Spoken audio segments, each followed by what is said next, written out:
Yes, so we were founded in 2000. Let's just see if I can work this thing. Point it to, that machine. There we go.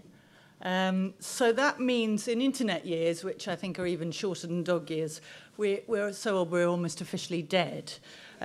We sort of launched well before Facebook, and probably when Zuckerberg was still in short trousers, and we haven't quite had the same business success as him, but we're pretty old. And as has been said, we were launched because of a disastrous family holiday. This was me actually taking my newborn twins on their first holiday abroad. And quite frankly, we went to the wrong place, in the wrong time zone, at the wrong resort, with the wrong children, to be fair.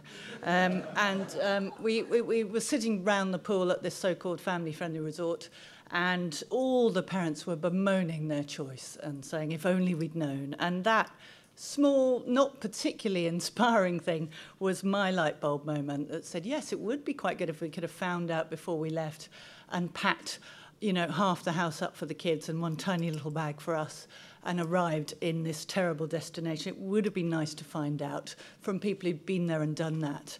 And there's this thing called the interweb, where you can swap ideas with people you've never met. And that was that. And I went home and I roped in a friend from university to build it, and another friend from antenatal class to come and help me run it so I could actually go on holiday again and get it right.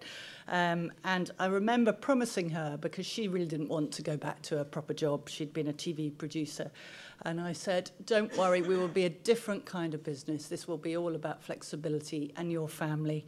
And we will have every meeting between us in the jacuzzi at the local gym, which we did once, and the papers got really soggy. So we decided that wasn't a good idea. But she still does work part-time, as do a lot of people who work for Mumsnet. So it turned out, funnily enough, to be the worst time to launch a business ever. Literally within months of launch, there was the dot-com bubble bursting. Boo.com, a fashion retailer, had raised millions and millions. Loads of people had invested millions and millions on a business plan that simply turned out not to be worth the paper it was written on. There were no e-commerce revenues, and the market just collapsed. So we raised no money. We did, at one point, get close to raising money, and this guy said to us, he was American, I will invest in your company as long as someone else runs it. And we thought, we're not ready to give up just yet. So we told him to go away. But anyway, soon it became academic because there was no investment. The business model was based on advertising revenues for us. And advertising per 1,000-page impressions went from £25 to £2.50 overnight almost. So we were kind of back to square one before we started. So what we did was we decided that we would do it out of our back bedroom, and we would grow organically, and we would see what happened with the business, which, to be frank, was very little for many years. But we did grow our users, and we became quite big reasonably quickly, reasonably steadily. People clearly found Mumsnet useful. Initially, when we started a forum. It was an afterthought. We were all going to be reviewing holidays and other things that parents needed. And I started a forum and, had very many nicknames in which I would answer my own questions. And I finally sort of realised this thing was taking off when a friend who was pregnant rang me, and she said, Justine, I'm having these terrible palpitations. Have you ever had them when you were pregnant? What shall I do? And I said, yes, I have. I will answer if you ask the question on my website. I felt so mean and cruel, I rushed on to answer the question, and by the time I got there, someone else had answered, which, brought to me a glow of joy, because suddenly I realised this thing was alive. We're now officially quite busy. We have over 5 million visits per month, but we haven't really ever spent a penny on marketing, which just goes to prove what the last gentleman was saying. We have done a lot in the press, though. The reason we've grown, I think mainly the number one chief reason Mumsnet is used is because it's useful.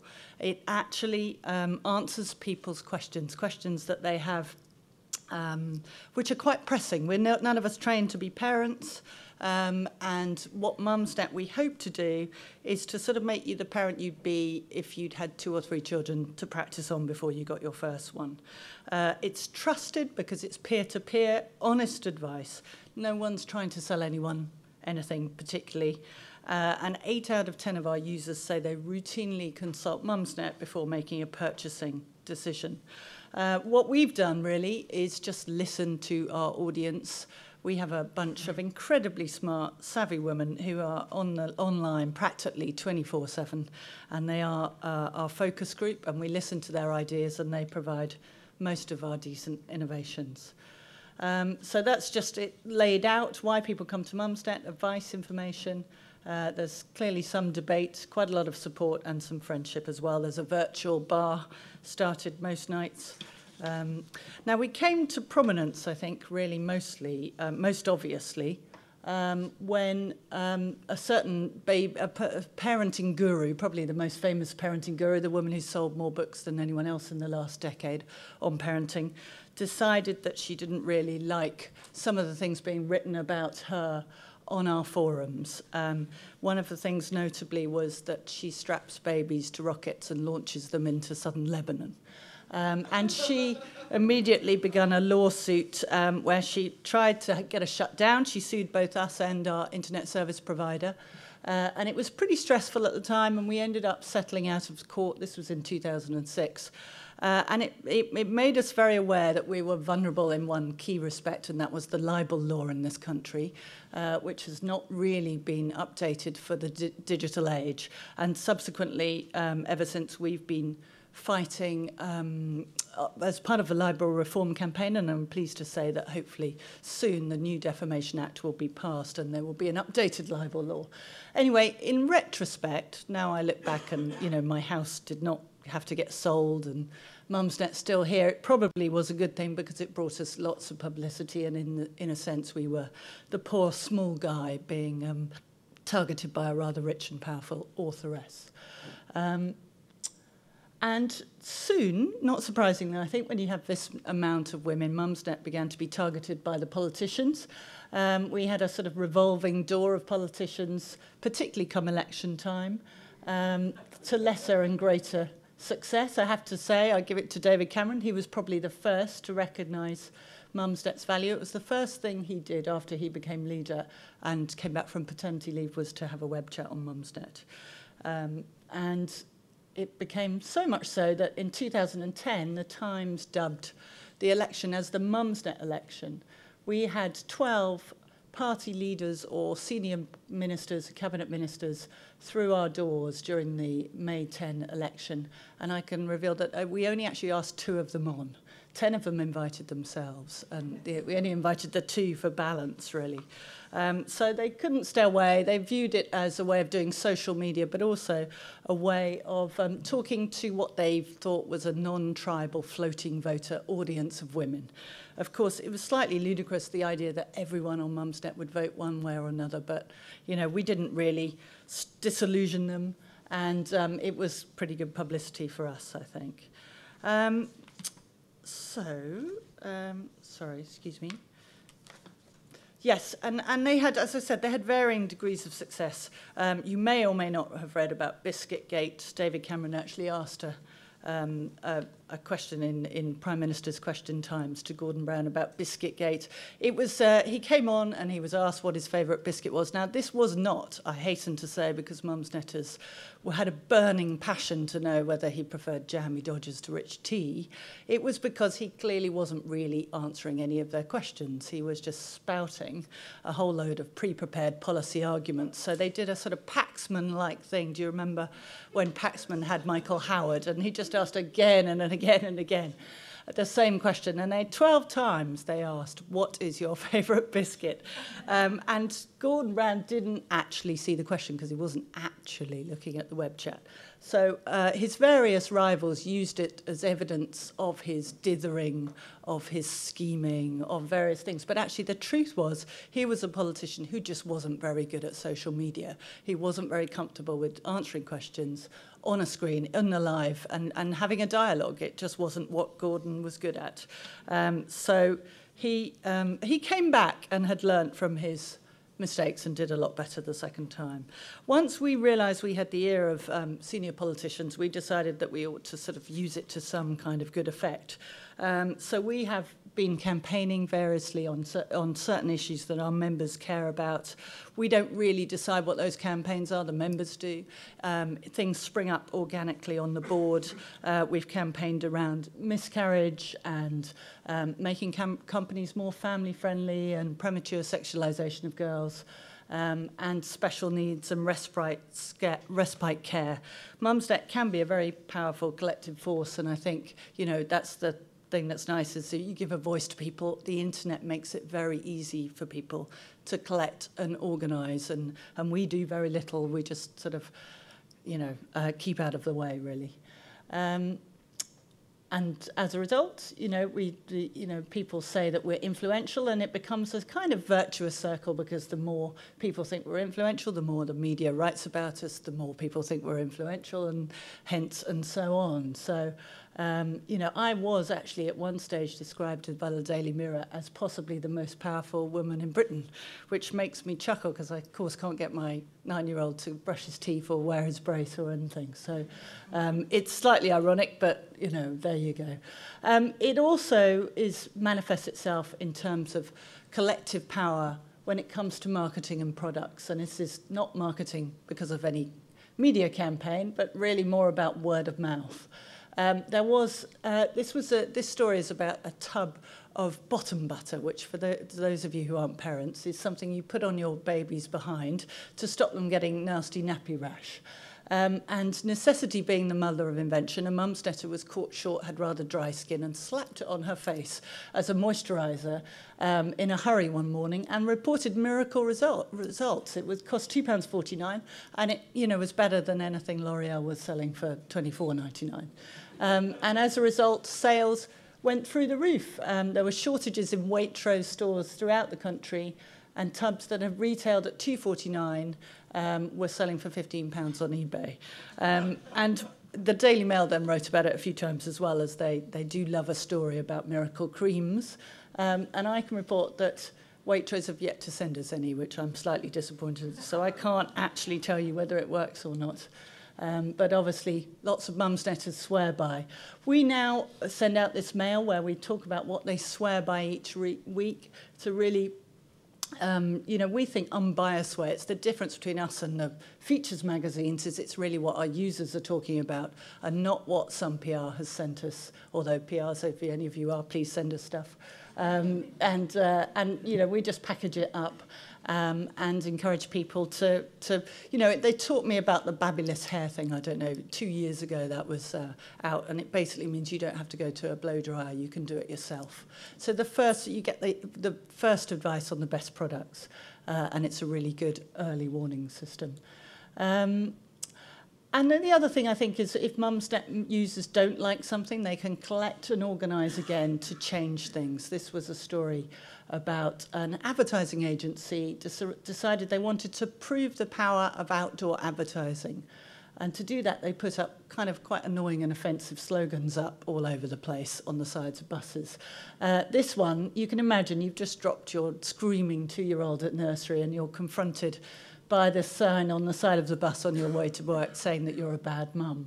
So Mumsnetters collected and organised, and they wrote mass mail-out letters to all the brands that advertised with this agency. They contacted the ASA, and they did a number of things that meant that ultimately that agency changed that ad to sexist ads are bad for business and left it up for a while, which we were quite pleased about. We've just launched a bloggers network, which is for bloggers to market their work around Mumsnet and to get tips on blogging and starting blogs. So that's for all the mummy bloggers out there. We've also just launched Gransnet, which is Mumsnet, but for the over 50s. Not that you can't be on Mumsnet if you're over 50, but if you'd like somewhere more pink and serene with less swearing, Gransnet is probably the answer. And today, I can report that we have launched Mumsnet Cars in association with What Car, which is, you know, all the car advice out there is sort of Jeremy Clarkson-esque, I think. It's all targeted at men. Lots of our users, who are mostly women, talk about cars a lot. They tend to make the purchasing decision in the family.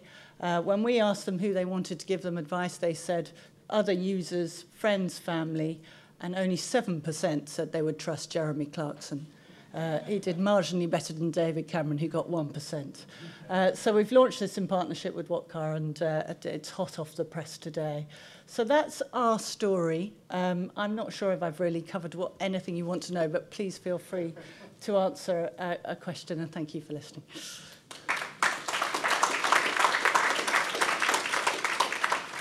Justine, thank you very much indeed. Any questions? Oh, can you just... Oh, can I just pass that back to you? Thank you, Justine, for the presentation. Can I ask a naughty question and just find out, what is your company worth now?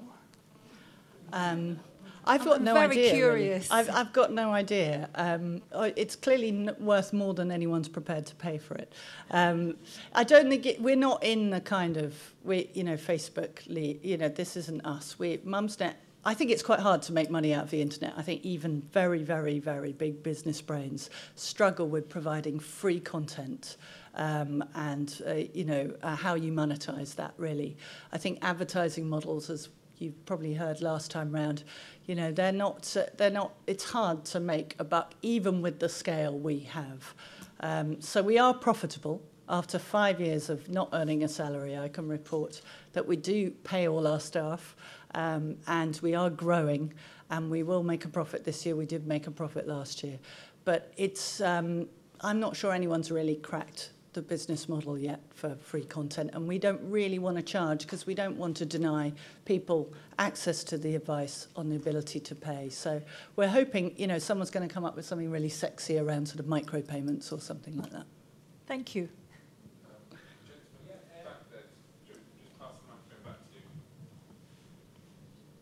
So you started in 2001, did you say? 2000, yeah. Year 2000. Do you still feel like a startup? I do, in a way, because we have just launched all these new things. So, and to be, the fun is in the startup bit. So maybe that's why we've launched all these new things, to keep having fun. But, it's joyous watching Gransnet grow and that community begin to grow and begin to really get something out of it. So, yes, I do. I mean, I think I don't really have a 5-year business plan. I only really have a 6-month business plan because, as I said, we base everything on what our users want and feedback and dialogue. So it would be stupid me saying, I want to do this, if the users only want to do that. So everything is sort of 6 months. We do something, we test it. It's a beta. Everything is a beta. We change it if it doesn't work. We never treat anything as a finished product. Thank you. Hi there. Just wanted to find out. I've seen the Mumsnet swears by emails that you blast out often.